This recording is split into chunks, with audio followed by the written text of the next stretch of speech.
classroom, and this is your classroom teacher, Professor Hicks, and welcome back. So today we're starting our class number two, trying to get some structure to my little classroom here, and hopefully this works. So we're in class number two, and today is a very interesting day.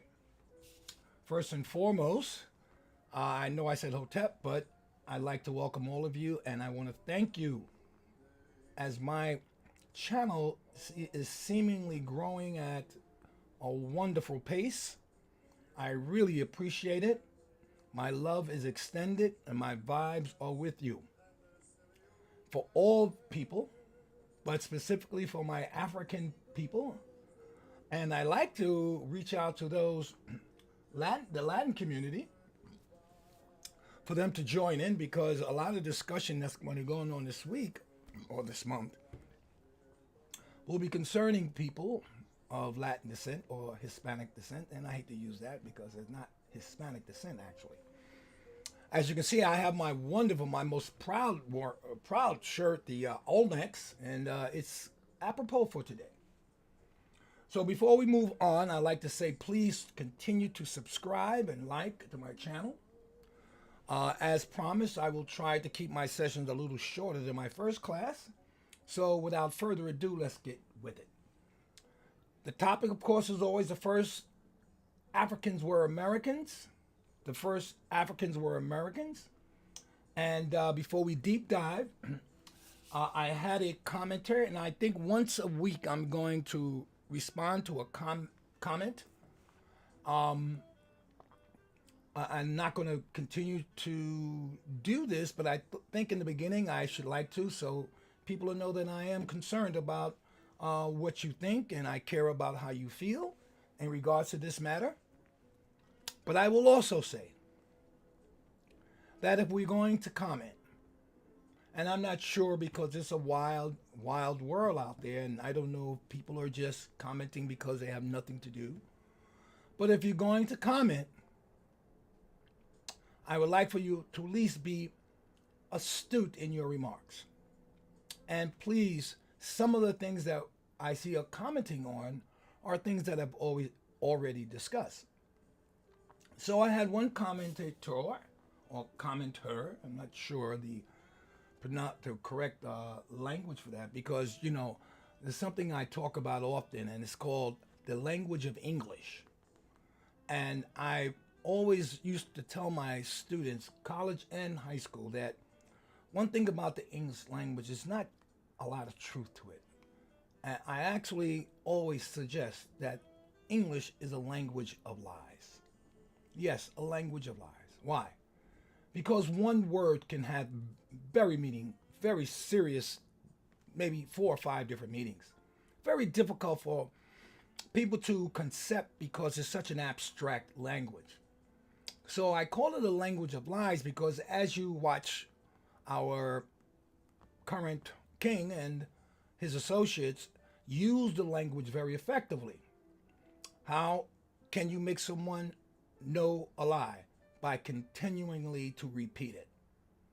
It's a psychological, actually, practice to continue to repeat lies, and you eventually begin to believe them. So one of my commentators commented that,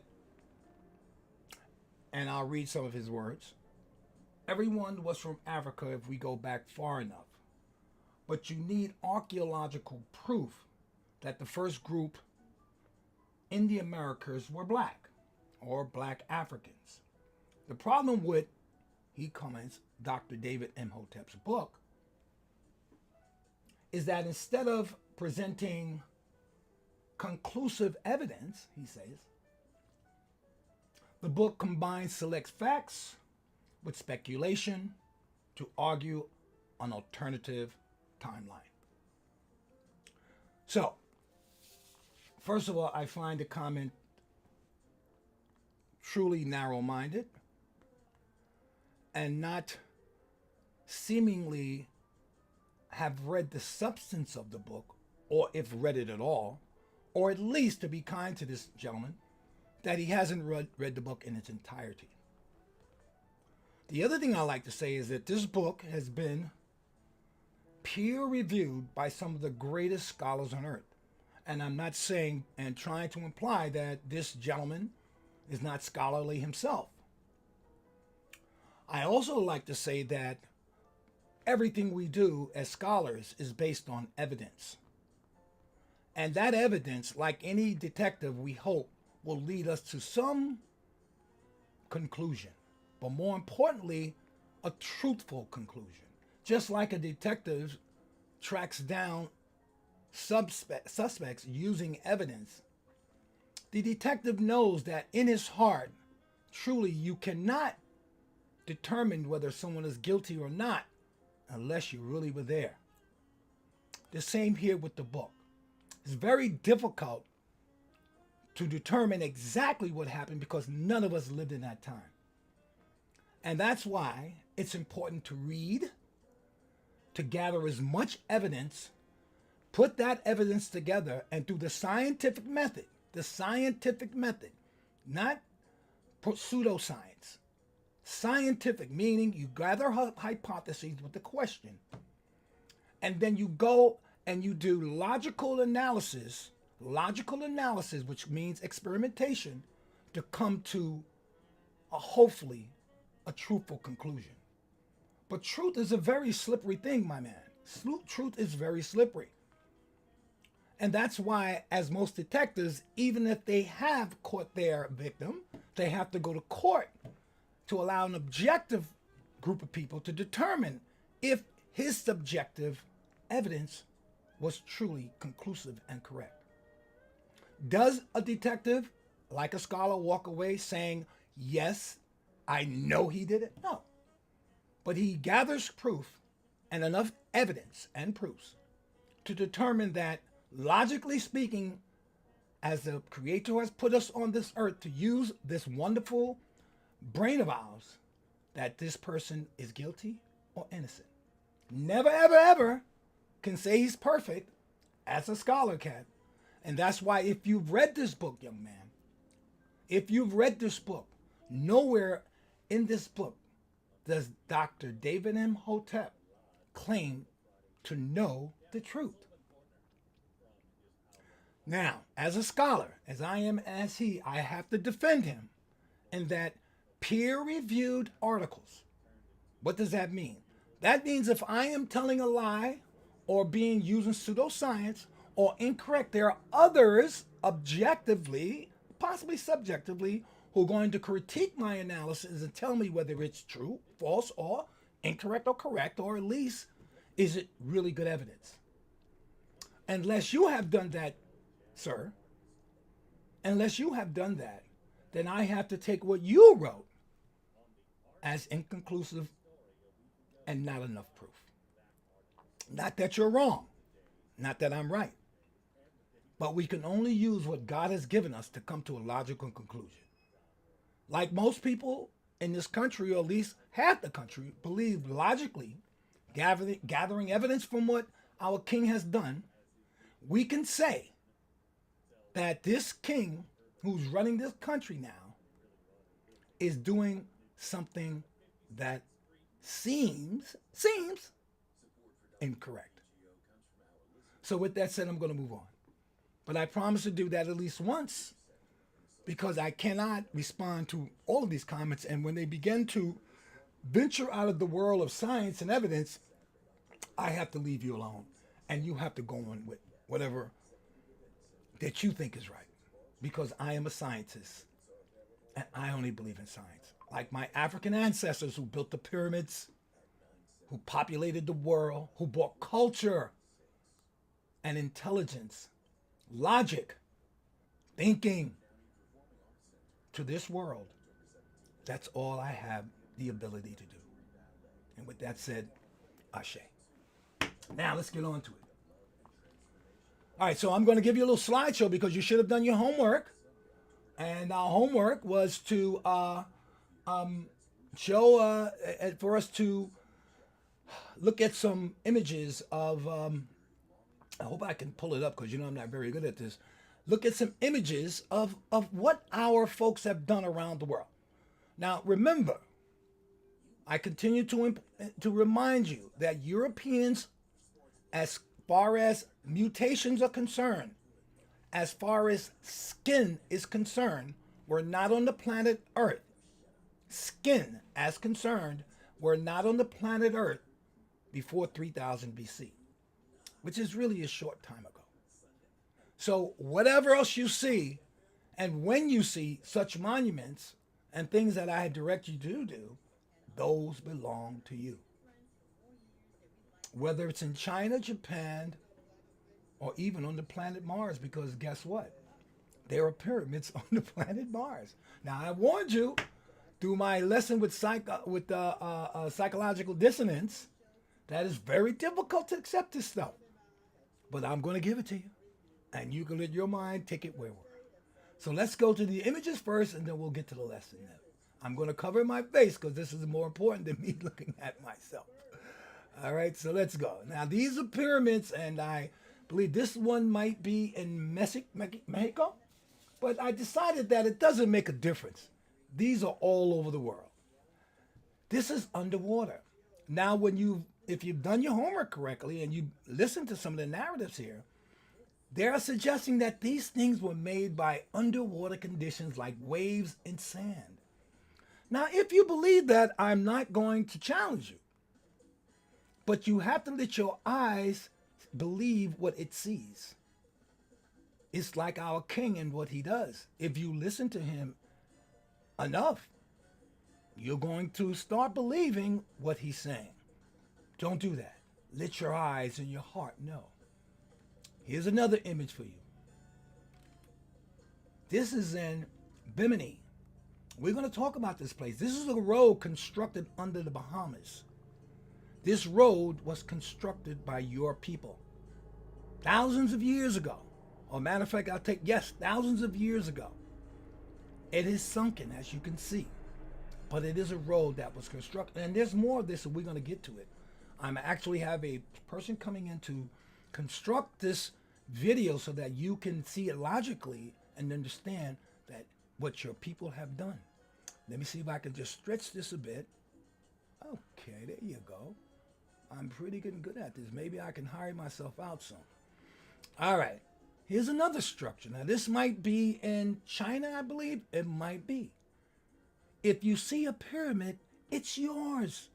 Don't doubt yourself. Love yourself. This is your history. But I understand if it's difficult. And we talked about already social amnesia, how difficult it is to live in this skin. Here's another image underwater. I believe this is see if my memory serves me. This might be in the Atlantic. But at this point, it doesn't make a difference anymore.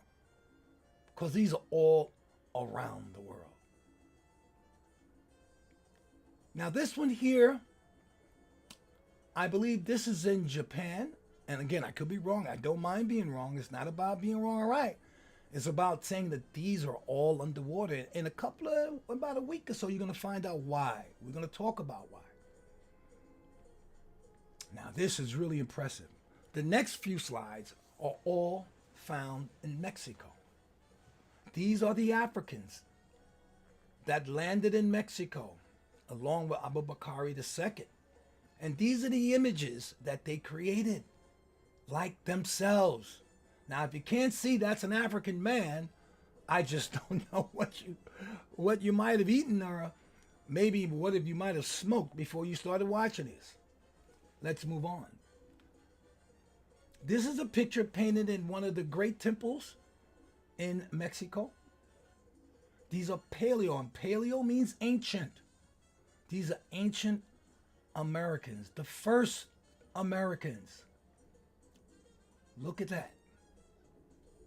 These people painted themselves as they looked. That's another African. These are all from Mexico. Very startling, powerful images. My wife was afraid to put one of these images in because she's very spiritual. Actually, she taught me how to be spiritual. because it shook her. Because these all have a spiritual as well as a secular nature to them.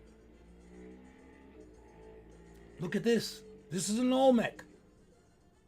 Look at the earpiece. You only find this in Africa.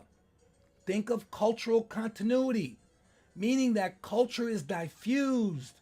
What you do in Africa as a ritual, you will definitely do it in America, whether it was in ancient time till today. Another African with the helmet. This helmet goes back to Abu Bakr in Mali. We'll get to some of this later. Look at this wonderful, wonderful image. Looks like many of them I saw in Egypt. These are African people with the epicantral fold. We did not get the epicantral fold, which means the Chinese eye feature and phenotype feature. We did not get that from Asians. We gave it to Asians. The people you know as San people in South Africa, look them up. Look at images of them. They were some of the first people to migrate out of Africa. That's their look. Look at this. Another African in Mexico. These people drew themselves as they looked. Wonderful and powerful. And that's me, holding my grandbaby and talking to one of my scholars. This young lady went on to do great things. She was what we would call a genius. And she's actually wearing a shirt that honors my son, who passed away from sickle cell disease in 2009. And I am her professor at the time. And we're discussing African history at that moment, with me holding the future, our future in my arms, my grandbaby. By the way, who's gifted.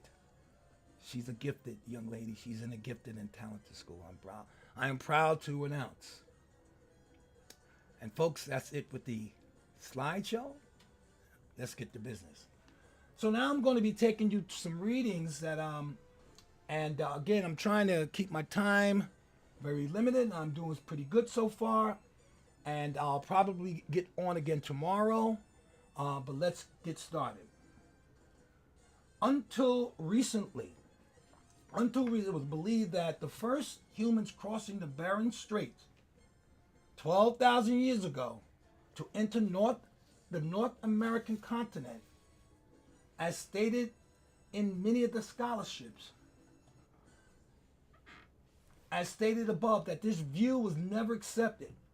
The view of them, humans coming only 12,000 years ago, was never accepted by physical anthropologists who have found skeleton remains far older than 12,000 years ago in South America.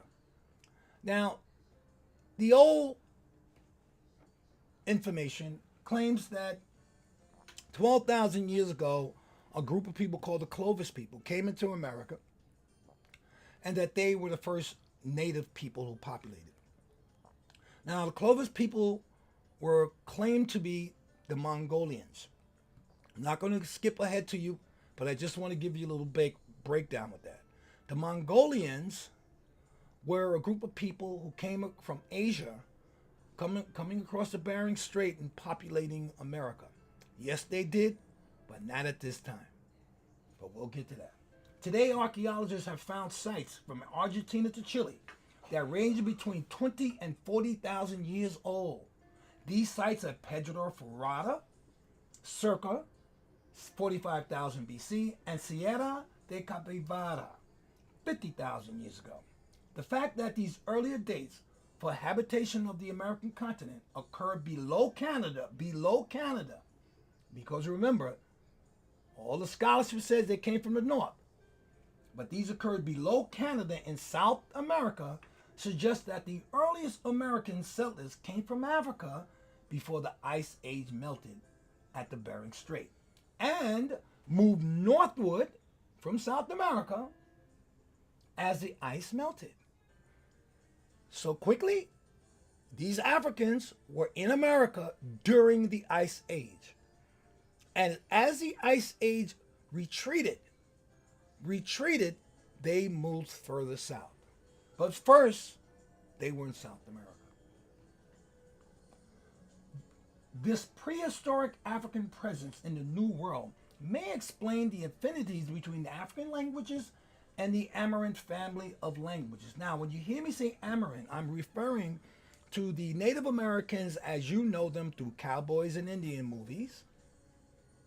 Do you know through cowboy Indian movies and any other type of media you've seen that represents what we will call the dime store or the nickel store Indian?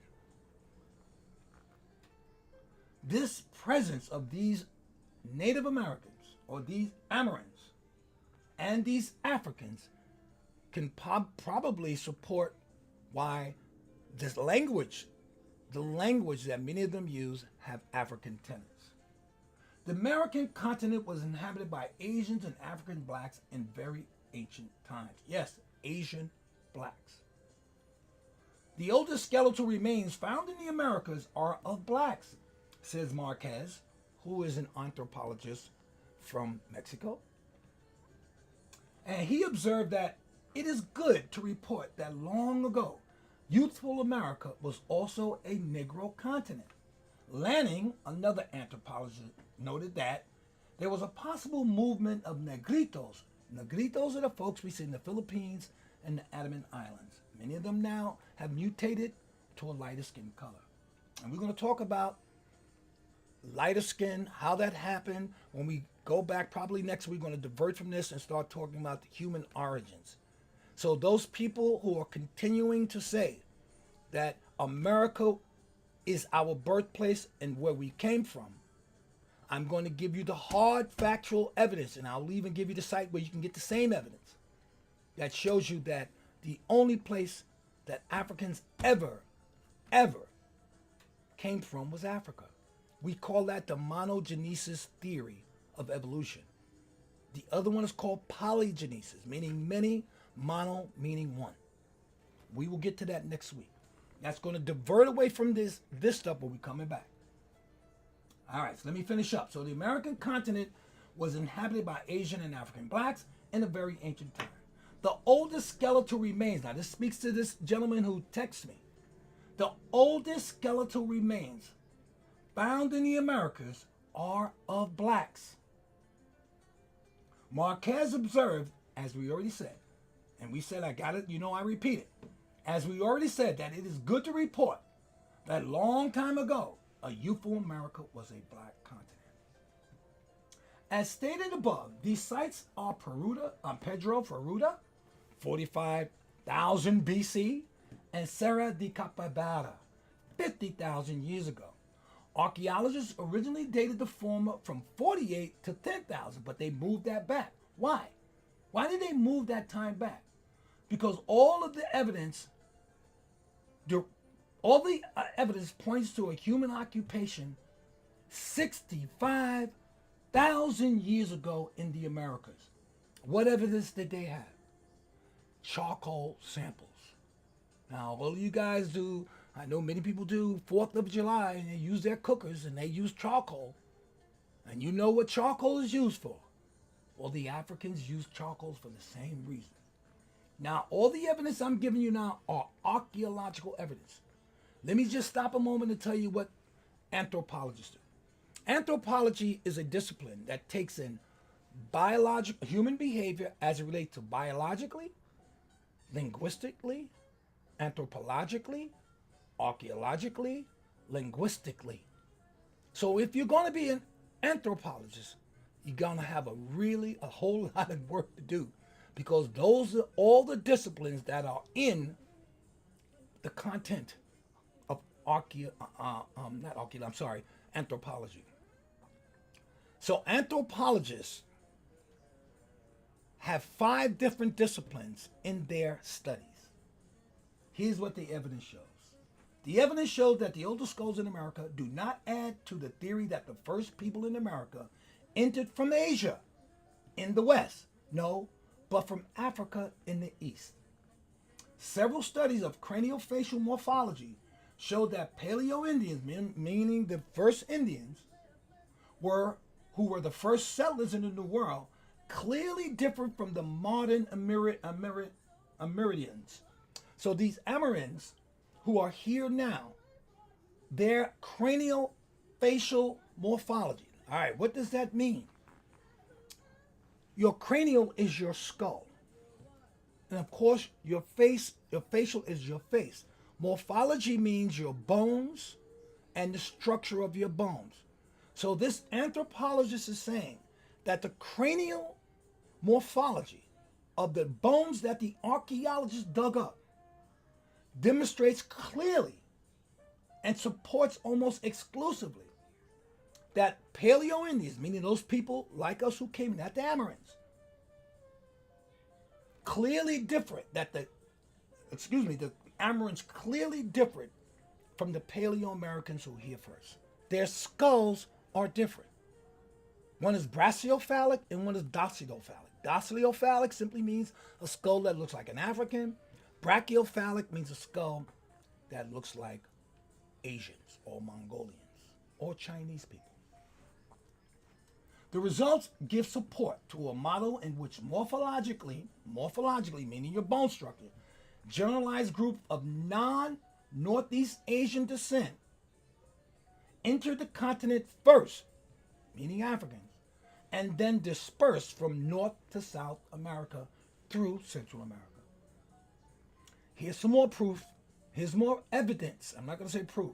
The appearance of pebble tools at Monteverde in Chile 32,000 years ago, rock paintings at Pedra Furura in Brazil 22,000 years ago, mastodon hunting in Venezuela and Colombia 13,000 years ago shows nothing but these skulls of African people.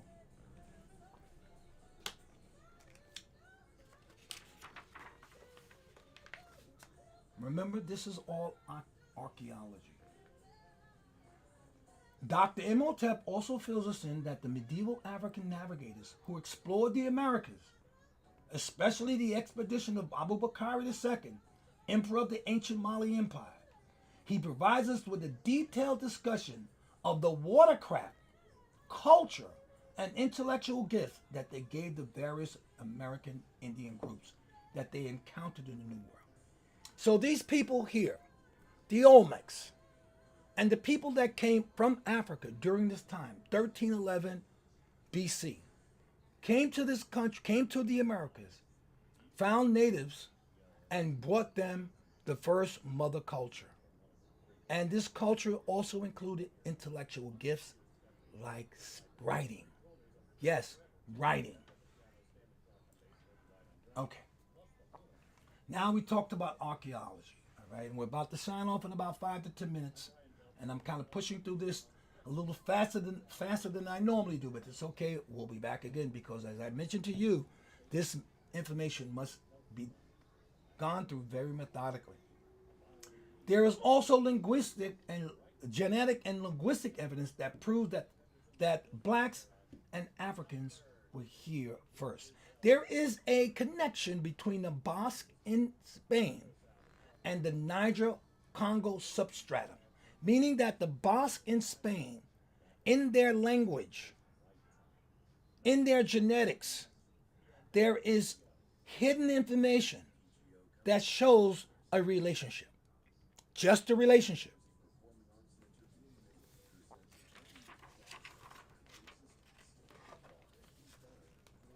Let's talk now, and finally, we're going to talk about the inscriptions.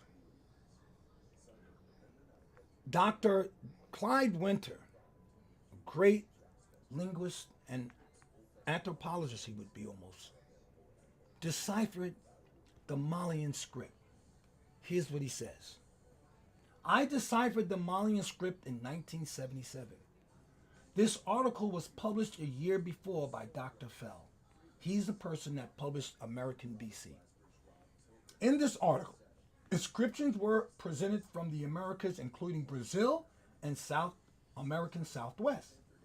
In 1979, I published additional inscriptions from the southwestern part of the United States and northern United States. These inscriptions came from the mound cultures. When you see mounds, you must understand that mounds belong, excuse me, I'm looking for my book. You should know that mounds belong to you. There are no other group of people in the world that created mounds but Africans. Now, remember, don't take my word for any of this. As Professor Kaba says, you have to look this information up if you don't believe me. All right, let me continue. These inscriptions were written by the followers of Abu Bakr the Great, a ruler from ancient Mali Empire, who made an expedition to the Americas in 1300. Members of the Mali expedition left numerous inscriptions throughout the New World. Evidence shows that they wrote in Manding, which you can find today, writing systems, which is understood by using the African Vai script, VAI, to read the Manding inscriptions the Malians left in America. Now, Dr. Winters, he took these inscriptions and deciphered them.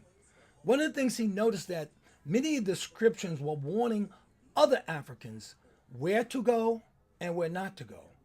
Places that were agriculturally ready to be inhabited, places that you had to be careful of, maybe because of the natives. There is additional ideographic evidence supporting the Malian presence in American Southwest.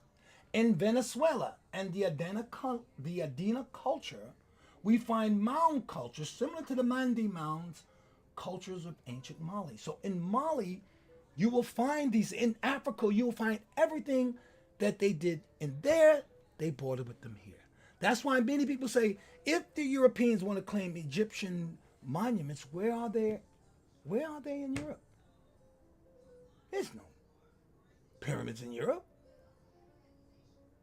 Why would you build a pyramid in Africa, but not build one from where you came? It doesn't make sense. In the American Southwest, there are many signs related to the Malian expedition. These include Kangaba signs, which indicate Mandi settlement or Mandi settlement, and the Vai symbol Nu, which represents habitation in the Mandi language. Mandean habitation signs are prominent in the Anasazi region and the Painted Desert Petrified Forest National Park. The most interesting Malian artifacts from the Southwest is the elephant slab. These remains, which came to Arizona State Museum in 1950, were found at the Animas River near New Mexico. This Malian inscription depicts elephants and birds on tablets in addition to the Mande signs. There's also genetic evidence that may allow us to recognize a possibility that Africans previously lived in America before the Atlantic slave trade. Now, this is what we should know about some of these genealogy groups.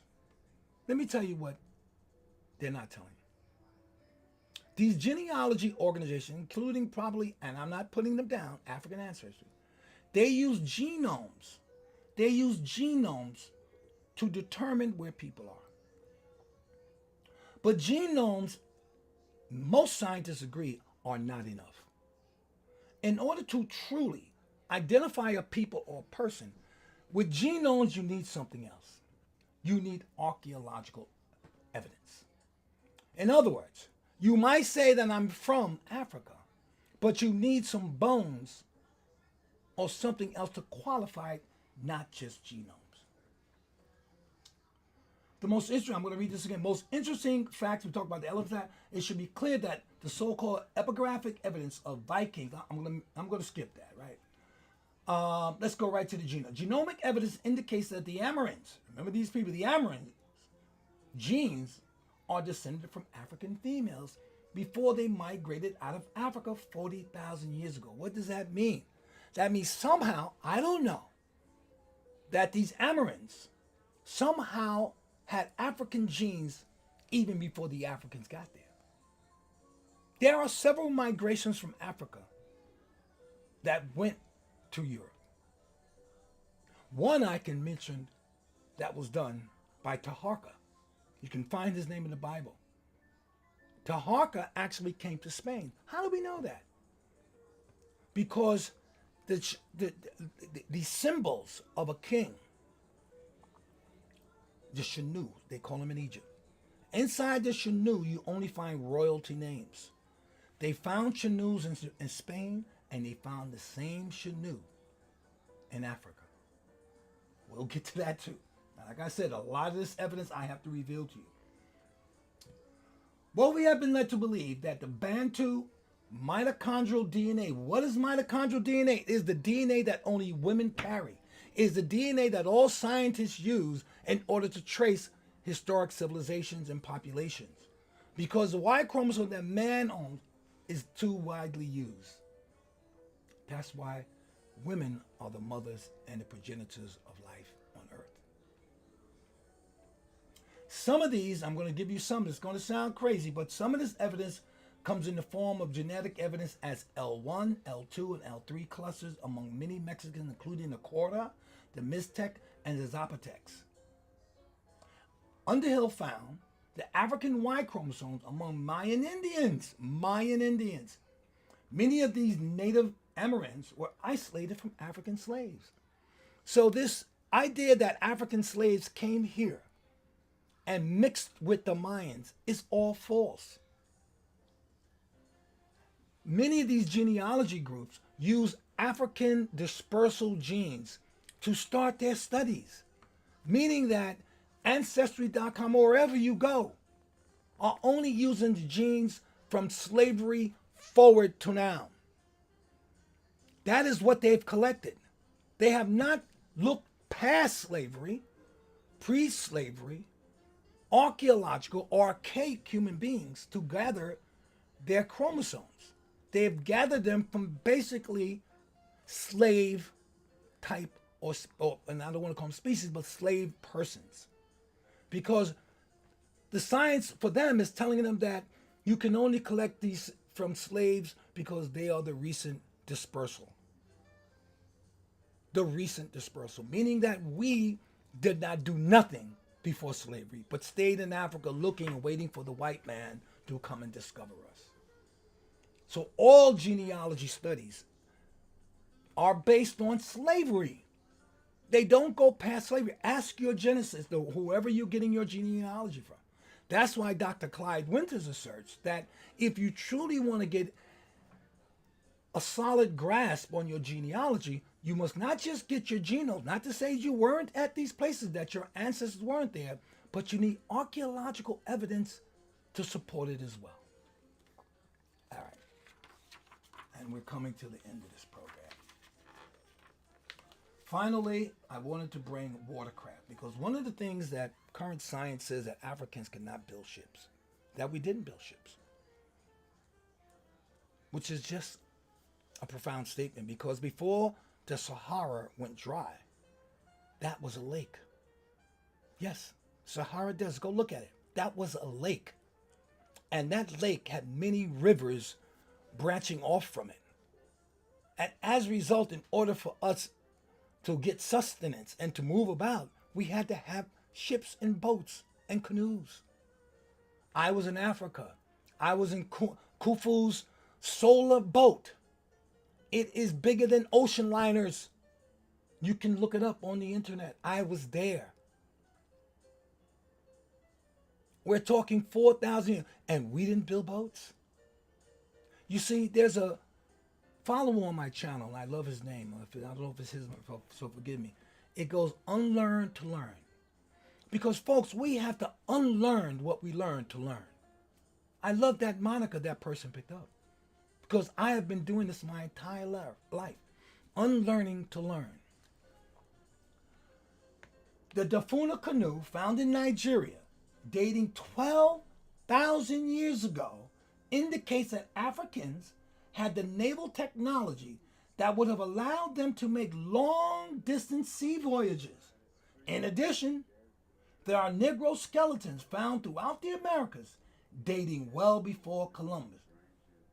We find again a Mandekan substratum that exists in the Mayan and the Otami languages, suggesting that African presence in early America.